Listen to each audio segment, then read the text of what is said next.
آج ہم اس ویڈیو میں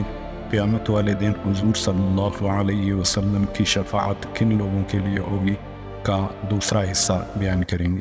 اس کو شروع کرنے سے پہلے اگر آپ نے اس ویڈیو کو سبسکرائب نہیں کیا تو پلیز اس کو سبسکرائب کر دیں اور بیل کا بٹن پریس کر دیں تاکہ اس قسم کی مزید ویڈیوز آپ تک بر وقت پہنچ سکیں۔ تو چلیں شروع کرتے ہیں۔ شفاعت صغریٰ صرف مسلمانوں کے لیے ہوگی۔ اس کے متعلق حضرت ابو ہریرہ رضی اللہ تعالی عنہ فرماتے ہیں کہ جناب رسول اللہ صلی اللہ علیہ وسلم نے ارشاد فرمایا، میں جہنم کے پاس آؤں گا اور اس کا دروازہ کھٹکھٹاؤں گا، میرے لیے دروازہ کھول دیا جائے گا، میں اس میں داخل ہو جاؤں گا اور اللہ تعالیٰ کی ایسی تعریفیں کروں گا کہ ایسی تعریفیں مجھ سے پہلے کسی نے نہ کی ہوں گی اور نہ ہی میرے بعد کوئی ایسی تعریفیں کر سکے گا۔ پھر میں جہنم سے ان لوگوں کو نکال لوں گا جنہوں نے اخلاص سے لا الہ الا اللہ پڑھا تھا۔ پھر میرے سامنے قریش کے کچھ لوگ کھڑے ہو کر اپنے نسب کا ذکر کریں گے تو میں ان کے نسب کو پہچان لوں گا مگر ان کے چہروں کو نہیں پہچان سکوں گا، میں انہیں جہنم میں ہی چھوڑ دوں گا۔ جہنم سے نجات پانے والوں کو کس نام سے پکارا جائے گا؟ اس کے متعلق حضرت عمران بن حسین رضی اللہ عنہ فرماتے ہیں، جناب رسول اللہ صلی اللہ علیہ وسلم نے فرمایا، جہنم سے جو لوگ حضور صلی اللہ علیہ وسلم کی شفاعت سے نکل کر جنت میں داخل ہوں گے ان کا نام جہنمین ہوگا۔ حضرت جابر بن عبداللہ رضی اللہ تعالی عنہ سے مروی ہے کہ میں نے حضور صلی اللہ علیہ وسلم کو یہ فرماتے سنا، اللہ تبارک و تعالی کچھ لوگوں کو شفاعت کی وجہ سے جہنم سے نکال کر جنت میں داخل کر دیں گے۔ شفاعت کے سبب بے شمار مسلمانوں کی گلو خلاصی ہوگی، یعنی جان چھوٹے گی جہنم سے۔ اس کے متعلق حضرت ابن عمر رضی اللہ عنہ فرماتے ہیں کہ جناب رسول اللہ صلی اللہ علیہ وسلم نے ارشاد فرمایا، جہنم میں اتنے مسلمان داخل ہوں گے جن کی تعداد سوائے اللہ کے کوئی شمار نہیں کر سکتا۔ انہوں نے اللہ کی بہت نافرمانی کی ہوگی اور اس کی نافرمانی کی جرت کی ہوگی اور اس کی اطاعت کی خلاف ورزی کی ہوگی۔ پھر مجھے شفاعت کی اجازت دی جائے گی تو میں حالت سجدہ میں اللہ تعالیٰ کی ایسی تعریف بجا لاؤں گا جس سے میں حالت قیام میں تعریف بجا لاؤں گا۔ پھر مجھے فرمایا جائے گا اپنا سر اٹھائیں، سوال کریں، عطا کیا جائے گا، شفاعت کریں، قبول کی جائے گی۔ شفاعت کے متمنی آپ صلی اللہ علیہ وسلم کے جھنڈے تلے ہوں گے۔ اس کے متعلق حضرت عبادہ بن صامت رضی اللہ تعالی عنہ سے مروی ہے، حضور صلی اللہ علیہ وسلم نے ارشاد فرمایا، اس ذات کی قسم جس کے قبضے میں میری جان ہے، میں قیامت کے دن لوگوں کا سردار ہوں گا اور اس میں کوئی فخر کی بات نہیں۔ قیامت کے دن ہر شخص میرے جھنڈے تلے پریشانی سے نجات کا انتظار کر رہا ہوگا، میرے پاس تعریف کا جھنڈا ہوگا، میں چلوں گا اور لوگ بھی میرے ساتھ چلیں گے تاکہ میں جنت کے دروازے پر آ کر اسے کھلواؤں گا۔ پوچھا جائے گا کون؟ میں کہوں گا محمد۔ مجھ سے کہا جائے گا آپ کو خوش آمدید۔ میں جب اللہ تبارک و تعالیٰ کو دیکھوں گا تو سجدہ میں شکرانہ کے طور پر گر جاؤں گا۔ مجھ سے کہا جائے گا آپ مانگیں، آپ کو عطا کیا جائے گا، آپ شفاعت کریں، آپ کی شفاعت قبول ہوگی۔ بس مجرم لوگ اللہ کی رحمت اور میری شفاعت سے جہنم سے آزاد ہوں گے۔ آپ کی شفاعت بڑے گناہ گاروں کے لیے بھی ہوگی۔ اس کے متعلق حضرت انس رضی اللہ تعالی عنہ فرماتے ہیں کہ جناب رسول اللہ صلی اللہ علیہ وسلم نے ارشاد فرمایا،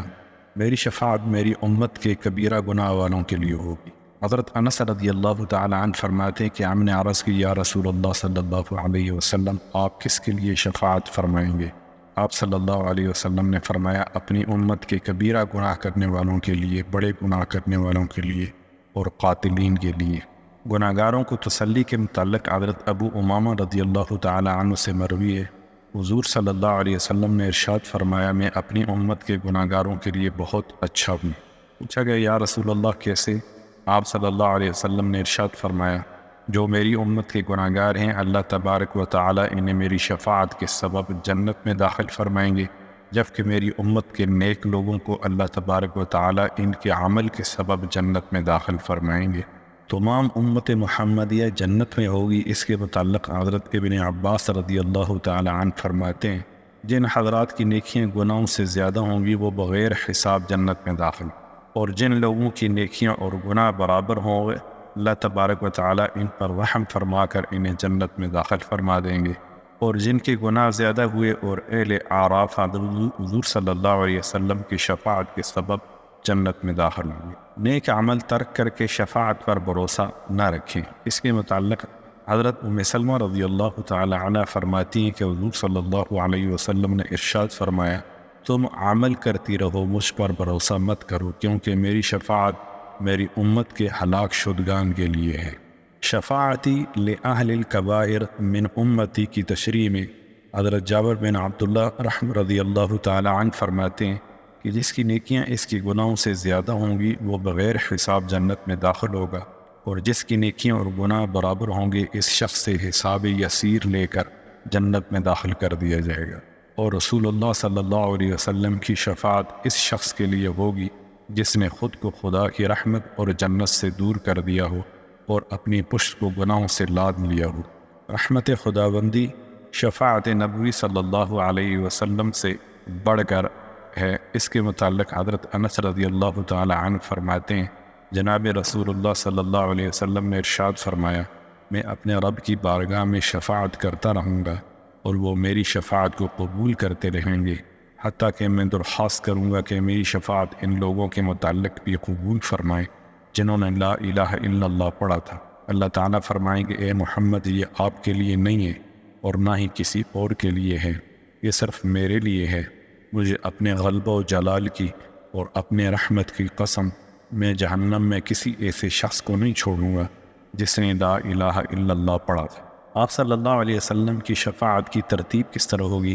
اس کے متعلق حضرت ابن عمر رضی اللہ تعالی عنہ فرماتے ہیں، جناب رسول اللہ صلی اللہ علیہ وسلم نے ارشاد فرمایا، میں اپنی امت میں سب سے پہلے اپنے اہل بیت کے لیے شفاعت کروں گا، پھر قریش و انصار میں سے زیادہ قریبی کے لیے، پھر قریبی رشتہ داروں کے لیے، پھر اہل یمن میں سے جو مجھ پر ایمان لایا اور میری اتباع کی اس کے لیے، پھر تمام عرب میں سے جو بھی اسلام لایا اس کے لیے، اور پھر عجمی مسلمانوں کے لیے، اور سب سے پہلے میں صاحب فضیلت لوگوں کے لیے شفاعت کروں گا۔ حضرت عبد الملک بن عیاد بن جعفر رضی اللہ تعالی عنہ سے روایت ہے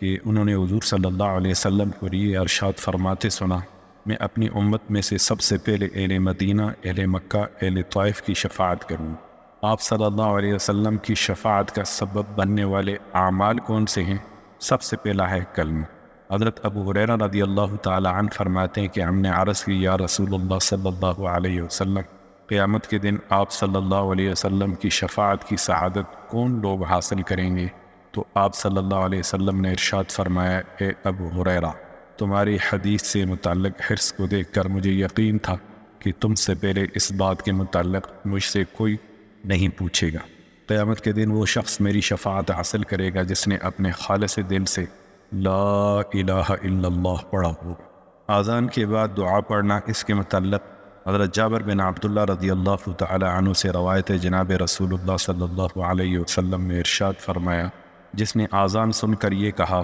اللہم رب هذه الدعوة التامة والصلاة القائمة آت محمدا الوسیلة والفضیلة وبعثه مقاما محمودا الذی وعدته، اس کے لیے میری شفاعت لازم ہوگی۔ مدینہ کی سختی برداشت کرنے والے کے متعلق حضرت سعد بن ابی وقاص رضی اللہ تعالی عنہ فرماتے ہیں، جناب رسول اللہ صلی اللہ علیہ وسلم نے ارشاد فرمایا، جو شخص بھی مدینہ کی سختی اور تکلیف برداشت کرے گا اور اس کی مصیبت جھیلے گا، میں قیامت کے دن اس کے لیے شفاعت کروں گا،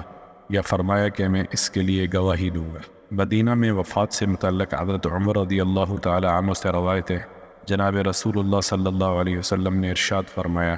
جس آدمی کو مدینہ میں فوت ہونے کی توفیق ہو تو وہ مدینہ میں فوت ہو جائے، کیونکہ میں اس شخص کی شفاعت کروں گا جو شخص مدینہ میں فوت ہوگا۔ حرمین میں وفات سے متعلق حضرت سلیمان رضی اللہ تعالی عنہ سے روایت ہے، جناب رسول اللہ صلی اللہ علیہ وسلم نے ارشاد فرمایا، جو شخص حرمین میں سے کسی ایک میں فوت ہوا وہ میری شفاعت کا مستحق ہے اور وہ قیامت کے دن محفوظ لوگوں میں سے ہوگا۔ جمعہ کے دن درود پڑھنے والے سے متعلق حضرت انس رضی اللہ تعالی عنہ فرماتے ہیں، جناب رسول اللہ صلی اللہ علیہ وسلم نے ارشاد فرمایا، مجھ پر جمعہ کے دن اور شب جمعہ میں بکثرت درود پڑھا کرو، بس جس نے یہ کیا میں اس کے لیے گواہی دوں گا اور قیامت کے دن اس کی شفاعت کروں۔ روزانہ صبح و شام 10 مرتبہ درود پڑھنا، اس کے متعلق حضرت درداء رضی اللہ تعالی عنہ فرماتی ہیں کہ جناب رسول اللہ صلی اللہ علیہ وسلم نے ارشاد فرمایا، جس نے صبح اور شام مجھ پر 10 مرتبہ درود پڑھا اسے قیامت کے دن میری شفاعت حاصل ہو۔ شفاعت واجب کرنے والی دعا کون سی ہے؟ اس کے متعلق حضرت رفیع بن ثابت رضی اللہ تعالی عنہ فرماتے ہیں جناب رسول اللہ صلی اللہ علیہ وسلم نے ارشاد فرمایا، جس نے حضور صلی اللہ علیہ وسلم پر درود پڑھا پھر یہ دعا کی، اللہم انزل المقعد المقرب عندک یوم القیامہ، کہ اللہ اب صلی اللہ علیہ وسلم کو قیامت کے دن اپنے پاس مقعد مقرب میں جگہ عطا فرما تو اس کے لیے میری شفاعت واجب ہو جائے۔ حضرت ابو حمامہ رضی اللہ تعالی عنہ سے روایت ہے جناب رسول اللہ صلی اللہ علیہ وسلم نے ارشاد فرمایا، جس دن ہر فرض نماز کے بعد یہ دعا مانگی اس کے لیے قیامت کے دن میری شفاعت لازم ہوگی۔ اس کا ترجمہ اس طرح ہے، اے اللہ حضرت محمد صلی اللہ علیہ وسلم کو مقام وسیلہ عطا فرما اور آپ کو برگزیدہ لوگوں میں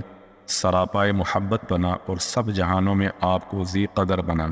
اور مقربین میں آپ کو قرارگاہ عطا فرما۔ کثرت نماز سے متعلق حضور صلی اللہ علیہ وسلم کے ایک خادم نے ذکر کیا کہ جناب نبی کریم صلی اللہ علیہ وسلم ہم سے پوچھا کرتے تھے کہ تمہاری کوئی ضرورت ہے، حتیٰ کہ ایک دن میں نے عرض کی یا رسول اللہ صلی اللہ علیہ وسلم میری ضرورت یہ ہے کہ آپ صلی اللہ علیہ وسلم میرے لیے قیامت کے دن شفاعت کریں، تو آپ صلی اللہ علیہ وسلم نے ارشاد فرمایا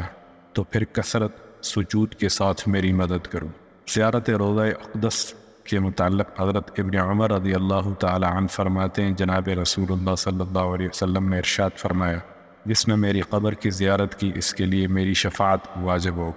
امام طبرانی رحمۃ اللہ علیہ ان الفاظ کے ساتھ یہ روایت ذکر کرتے ہیں، جو شخص میرے پاس زیارت کے لیے آیا اور میری زیارت کے علاوہ اس کی اور کوئی حاجت نہ تھی تو مجھ پر لازم ہے کہ قیامت کے دن اس کی شفاعت کروں۔ حضرت عمر رضی اللہ تعالی عنہ سے مروی ہے حضور صلی اللہ علیہ وسلم نے فرمایا، جس نے میری زیارت کی تو میں اس کی شفاعت بھی کروں گا اور اس کے لیے ایمان کی گواہی بھی دوں گا، اور جو کسی حرم میں فوت ہوا تو اللہ تبارک و تعالی اسے قیامت کے دن معمون کھڑا کریں۔ السلام علیکم ورحمۃ اللہ وبرکاتہ۔